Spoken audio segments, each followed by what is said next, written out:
Juan Ramón Rayo, doctor en Economía, bienvenido, buenos días. ¿Qué tal? Buenos días, ¿cómo estamos? Bueno, pues tenemos ya plan de recuperación encima de la mesa, lo que pasa es que nos faltan hojas, ¿no? Hay 2.000 folios, pero cuesta encontrar cuáles son las claves de ese plan de recuperación, de ese plan de resiliencia, de ese plan de recuperación, de ese plan Marshall. ¿Cómo lo estás viendo y cuáles son las claves que ya se empiezan a conocer del plan y cuáles son las claves fundamentales que todavía desconocemos, Juan Ramón? Pues lo has resumido bastante bien. Tenemos algo encima de la mesa, lo que pasa es que ese algo es muy inespecífico. Y esto diría que es especialmente grave, dada la estructura de gobernanza que este gobierno, con la abstención de Vox, no lo olvidemos, ha diseñado para la ejecución de este plan de recuperación y de reformas. Porque al final tú tienes dos formas de fiscalizar que el gobierno haga lo que tiene que hacer. Una es fiscalizarlo a priori, es decir, tenemos un texto muy detallado de todo lo que se va a hacer y, por tanto, de alguna manera ese gobierno asume una especie de contrato frente a la ciudadanía y frente a Bruselas. Esto es todo lo que voy a hacer punto por punto. O puedes controlarlo a posteriori, es decir, que te encuentres con algo muy inespecífico, pero tengas una serie de organismos que estén vigilando lo que estés haciendo, que estén censurando, criticando, evaluando lo que estés haciendo y sobre la marcha te vayan corrigiendo. Pero es que aquí no tenemos ni lo uno ni lo otro. El control a priori no existe porque prácticamente caben muchas cosas, iba a decir todo, hombre, todo no, pero caben muchísimas cosas distintas dentro del plan que hemos conocido. Y a posteriori ya sabemos que el gobierno eliminó cualquier tipo de control externo a su mera voluntad arbitraria. Por consiguiente, lo que tenemos es que este Ejecutivo, con una cierta tutela de Bruselas, eso sí, pero este Ejecutivo hará y deshará a su gusto lo que quiera con más de 70.000 millones de euros que nos regalarán el conjunto de contribuyentes europeos. El mayor peligro, Juan Ramón, es crear una deuda no productiva con esa cantidad de dinero que luego no genere lo suficiente como para retornarla. Bueno, a ver, recordemos que hay dos partes, ¿no?, del plan. 140.000 millones de euros, 70.000 es un regalo sin más, no implicará deuda, y otros 70.000 sí son deuda, y ya veremos si el gobierno los termina solicitando. En cualquier caso, España ya tiene un problema, ya lo tiene, un problema grave de endeudamiento público, y habrá que ver cómo lo resolvemos en el futuro, más que nada porque no parece que haya ahora mismo ningún plan encima de la mesa para, de alguna manera, ir reconduciendo el déficit y reduciendo la deuda. Ahora, que los 70.000 millones de euros sean gratuitos y, por tanto, no implican un incremento de los pasivos financieros del Estado, no significa que no puedan, de alguna manera, hipotecar para mal el futuro de la economía española. Se habla mucho de la oportunidad que invertir estos 70.000 millones de euros representa para modernizar, para relanzar la economía española, para mejorar nuestra productividad, nuestra competitividad, etcétera. Pero creo que se habla poco del riesgo que supone para la economía española mal invertir estos 70.000 millones de euros. Al final, si la política, si los políticos nos encauzan en una dirección improductiva, en una dirección de estructura de valor, si consolidan estructuras empresariales subsidiadas por estos 70.000 millones de euros que luego no tienen ningún recorrido, lo que estaremos de alguna manera es orientando a gran parte del empresariado español, o más bien desorientando a gran parte del empresariado español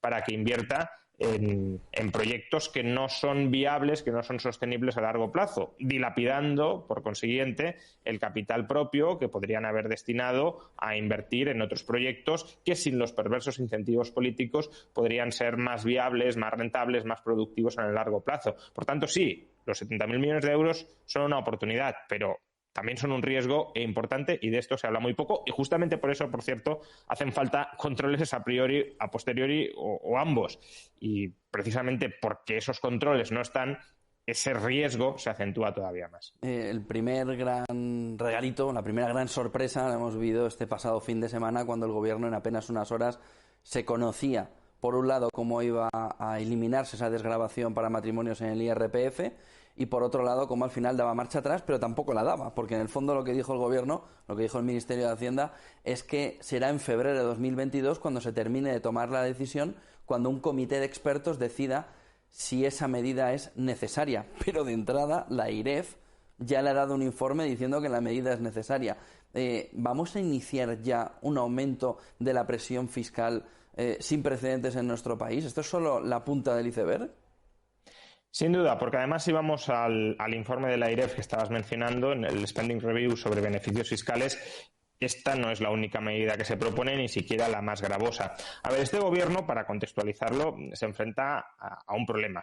Este gobierno quiere aumentar el tamaño del Estado, quiere aumentar la recaudación, lo cual, en cierto modo, es comprensible porque es un ejecutivo socialdemócrata incluso por la parte de Podemos escorado hacia una izquierda bastante radical y, por tanto, va en su ADN ideológico querer aumentar el gasto público, querer aumentar los impuestos, etcétera. Ahora bien, este gobierno ha llegado al poder, tanto por el lado de PSOE como por el lado de Podemos, a hombros del populismo económico y fiscal. Y durante mucho tiempo se nos ha estado repitiendo que este incremento del tamaño del Estado, esta reversión de los recortes y esa potenciación del gasto público, se podría lograr aumentando los impuestos únicamente a los ricos.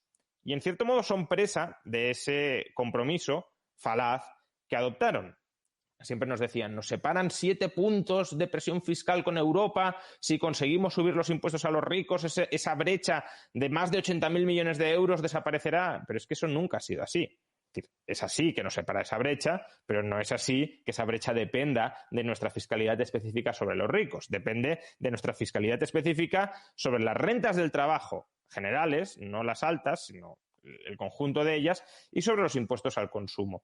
Y por eso este gobierno ahora quiere aumentar la recaudación, necesita aumentar ideológicamente la recaudación, pero ¿cómo lo hace sin saquear al conjunto de la población? Y no hay forma. Por eso recurre a estas tretas presuntamente técnicas de no, la AIREF me ha dicho que elimine este beneficio fiscal. El comité de expertos me ha dicho que elimine este beneficio fiscal. Pero cuidado, al respecto no caigamos en la trampa propagandística que ya nos está tendiendo y nos va a seguir tendiendo este gobierno. Primero, el comité de expertos son expertos, no dudo que sean expertos, pero son expertos con un sesgo ideológico preseleccionados por el propio gobierno. Es decir, ha seleccionado a la gente que le va a decir lo que el gobierno quiere que le diga. Sí, con bastante calidad técnica y rigor, pero al final la línea es la que marca el gobierno. Y segundo, la AIREF es verdad que ha sugerido eliminar este beneficio fiscal, esta reducción a la tributación conjunta, que podríamos discutir también los argumentos que ofrece la AIREF. Pero lo que no le ha dicho la AIREF, ni a favor ni en contra, no es que le haya dicho lo contrario, simplemente no se ha pronunciado, es que elimine el beneficio fiscal para aumentar el gasto público. Se podría eliminar este beneficio fiscal y hay argumentos para eliminarlo y aprovechar la recaudación extra para bajar los tipos del IRPF de forma que la reforma fiscal sea fiscalmente neutra, que no aumente la recaudación. Pero este gobierno no busca eso. Este gobierno se va a escudar en el lado técnico, es que estos beneficios generan distorsiones en la economía, que puede ser, para suprimirlas, no bajar impuestos, al contrario, quedarse con toda la recaudación resultante y cebar el tamaño del Estado. Empiezan las primeras voces que apuntan a que la inflación va a ser más protagonista incluso de lo que los bancos centrales están diciendo. Y ya se ven distintos gráficos, sobre todo cómo está evolucionando a 5 años vista toda esa inflación que pueda venir precisamente por esta cantidad de dinero que está llegando al bolsillo de los estados, no en concreto de los contribuyentes, y unido también a una gran cantidad de ahorro que se ha vivido durante el último año. ¿Cómo ves la inflación, Juan Ramón, y crees que va a ser algo circunstancial y momentáneo, o podemos vivir un nuevo periodo de inflación a más largo plazo que se puede iniciar en breve, ya la tenemos en el 2, por ejemplo, en España por encima, y que pueda quedarse durante más tiempo del que los bancos centrales están creyendo que va a quedarse aquí con nosotros? En gran medida depende de cómo los bancos centrales sean capaces de manejar las propias expectativas de inflación. Si las expectativas de inflación se enquistan al alza, puede ser necesario una política monetaria contractiva para volver a reconducir esas expectativas de inflación.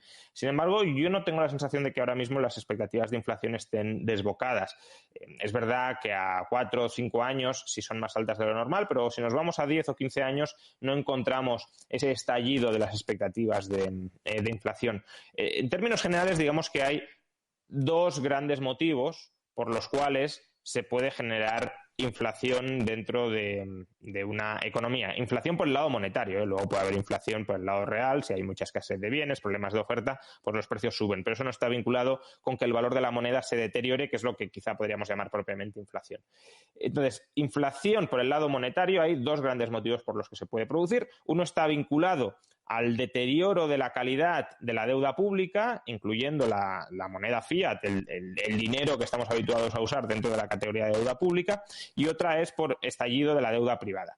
Entonces, un primer motivo, como digo, es ese. Si la solvencia percibida de los estados se deteriora y hay una huida de los pasivos estatales a otros activos reales o financieros, una búsqueda de refugio en activos no estatales, entonces, claro, los agentes empiezan a vender los pasivos estatales con descuento, no están dispuestos a mantenerlos en su saldo de caja, salvo que los compren a un descuento importante, y ese descuento al que se venden los pasivos estatales, incluyendo la moneda, es la inflación, es la depreciación del valor de la moneda y, por tanto, el alza de los demás precios, de los precios de otros activos reales y financieros en relación con ese activo que cotiza a descuento que se ha depreciado.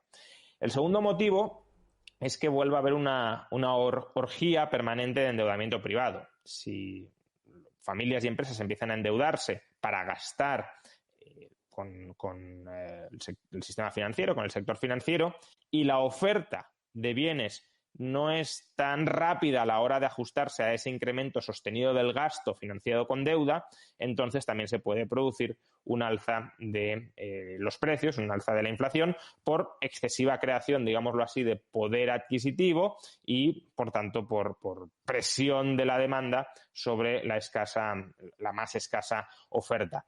Y ahora mismo no veo ninguno de estos dos factores sucediendo de una manera muy relevante. Es decir, no creo que todavía se esté poniendo en cuestión la solvencia de ninguno de los grandes estados que proporcionan base monetaria, que proporcionan moneda en el contexto internacional, y tampoco veo, puedo estar equivocado, claro, pero tampoco veo que vayamos a entrar en un nuevo ciclo de endeudamiento privado creciente como el que pudo caracterizar los años desde principios de los 80 hasta 2007-2008, esos 25 o 30 años, ¿no? Y si ninguno de esos dos factores se da, es muy complicado, salvo que se genere una especie de expectativas autocumplidas, como decía antes, por el lado de la inflación, es muy complicado que haya una inflación persistente. Y, por tanto, con lo que nos podemos encontrar efectivamente es con un alza de precios durante más elevada de lo normal durante algunos años como consecuencia del chute inflacionista que han favorecido bancos centrales y sobre todo gobiernos con estímulos monetarios y fiscales, pero que a partir de ahí, una vez se agote el efecto de esos estímulos en el corto o medio plazo, los precios se normalicen. Yo creo que ese es el escenario base, a falta de que se verifique alguno de los factores que sí que podrían generar inflación persistente que he mencionado antes. El 30 de mayo, Juan Ramón, se acaba este último tramo de ERTES. Este próximo jueves ya se reúnen agentes sociales con la ministra de Trabajo y todo parece indicar que se irá hasta diciembre con la posibilidad de tener encima de la mesa esos ERTES. ERTES y moratoria concursal nos están llevando a una economía irreal, a una economía Matrix en la que Dios sabe cómo será el año que viene por la cantidad de cuestiones irreales que hay encima de la mesa que nos impiden ver de verdad la salud financiera de las empresas. Efectivamente, el riesgo de zombificación de la economía, de empresas que no son viables pero que se mantienen vivas con cargo al presupuesto estatal, yo creo que va siendo cada vez más elevado conforme pasa el tiempo y se mantienen las medidas de apoyo y de mantenimiento del sector empresarial. Sabemos que el primer estudio que ha salido al respecto, que en el caso de Francia, que a lo mejor lo podemos considerar algo similar a lo que podría estar pasando en España, en el caso de Francia durante 2020, a pesar de que ha habido medidas de mantenimiento de empresas en problemas, no se ha vivido ese proceso de zombificación, sino que más o menos han terminado quebrando las empresas que tenían una situación financiera similar a la que llevaba a la bancarrota en años anteriores, y que las empresas que han sobrevivido, aún con ayudas, son empresas que en años anteriores tampoco se habrían visto abocadas a la bancarrota. Ahora, como digo, este riesgo es creciente. Cuanto más las mantengamos, más probabilidades hay de que sí empecemos a zombificar la economía, es decir, a que empresas que tienen un modelo de negocio o una estructura financiera no viable van a mantenerse en funcionamiento mientras los políticos así lo decidan, impidiendo, por tanto, ese proceso de destrucción creativa, de reajuste de la estructura productiva, del sector empresarial, que es absolutamente imprescindible para que haya ganancias de productividad. Sobre todo, como decías también, en un contexto previsible de cambios de hábitos de consumo. Muchos ciudadanos que han vivido la experiencia el último año y medio de otras formas de vivir, pues habrá modos de vivir que no les gusten en absoluto y quieran corregir, reaccionar en una dirección radicalmente opuesta a la que estaban, pero a lo mejor otras formas de consumir, pues voy menos al cine y veo más una plataforma televisiva, pues a lo mejor sí les convencen y hay un giro de la demanda y por tanto el sector empresarial se tiene que adaptar a ese giro de la demanda en lugar de vivir subsidiado por el Estado. Y luego también sabemos que durante el coronavirus ha habido un impulso a nuevas formas de producción, nuevas relaciones productivas. No solo el teletrabajo, sino también que se ha invertido, pues, por ejemplo, en el desarrollo de vacunas y, por tanto, se abre un nuevo horizonte futuro sobre investigación farmacéutica y así en muchos otros sectores. Pues eso también implica que empresas que están organizadas a la antigua van a tener que reorganizarse a la nueva. Y si el sector público mantiene subsidiadas estructuras empresariales viejas porque son inviables y no quiere que entren en concurso, pues vamos retrasando los ajustes de demanda y de oferta, retrasando, y eso en definitiva es esclerotización, es zombificación de la economía. Doctor en Economía, muchas gracias por estar este ratito con nosotros. Buen día y buen negocio. Muchas gracias a vosotros, buen día.